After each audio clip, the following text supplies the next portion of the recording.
दोस्तों, मैं हूं आपके साथ पल्लवी और आप देख रहे हैं लोकतंत्र अंदर। हम सभी को पता है कि अभी बारिश का मौसम शुरू हो गया है और इसी बीच सांप बहुत निकलते हैं। सांप काटने से कई बार लोगों की मृत्यु हो जाती है। इसी संदर्भ में हमने नागपुर के नीतीश जी से बात की है, तो चलिए जानते हैं क्या कहना है नीतीश जी का। मेरा नाम नीतीश अरविंद भांडवकर है। मैं वाइल्ड लाइफ वेलफेयर सोसाइटी का सचिव हूँ। हम लोग सर्प मित्र होकर भी सर्पदंश पर भी काम करते हैं।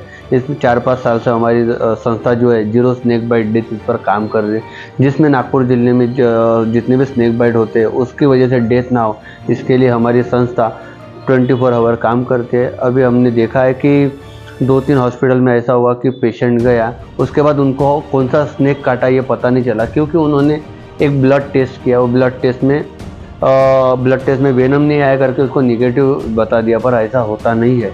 जनरली न्यूरोटॉक्सिक वेनम जो होता है वो अपने ब्लड में आता नहीं है। जैसे कोबरा और क्रेट, ये न्यूरोटॉक्सिक होने की वजह से इनका जो वेनम है वो अपने ब्लड में दिखाता नहीं है, जिसकी वजह से अपने को क्या करना है कि अपने को जब भी ऐसे रात को अपने पास पेशेंट आता है तो अपने को उसको ट्राई करना है कि उस पर क्या सिम्टम्स हो रहे हैं, उसको तकलीफ क्या है।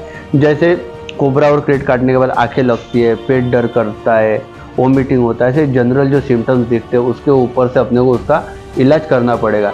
जैसे वैसे आपने देखा होगा कि रसेल वाइपर और सॉस्केल वाइपर, जिसको वाइपर को परड़ बोलते हैं और सॉस्केल वाइपर को फुर से बोलते हैं, इनका जो वेनम होता है वो ब्लड में आता है। जब अपन काटने के बाद WBCD टेस्ट करते हैं तो इनका जो वेनम होता है वो अपने को ब्लड में दिखाई देता है। इसकी वजह से अपने को आसानी होती है। मात्र कोबरा और क्रेट का वेनम जो होता है वो ब्लड में आता नहीं है। इसके लिए अपने को कहीं पर भी जब जाएगा पेशेंट, तो अगर वेनम आ नहीं रहा है, उसका ब्लड टेस्ट निगेटिव आ रहा है, तो अपने को उसको सिम्टम्स के ऊपर से इसकी पूरी जानकारी लेना पड़ेगा और उसको ट्रीट करना पड़ेगा।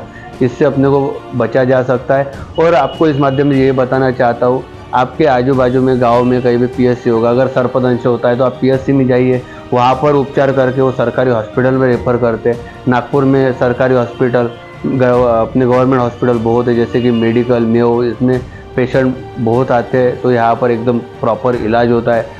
कभी भी ऐसा कुछ होता है तो हमारी संस्था से भी संपर्क कर सकते हो, या आप हॉस्पिटल में जाकर भी हमारे संस्था से संपर्क कर सकते हो ना। मैं इस माध्यम से कहना चाहूँगा।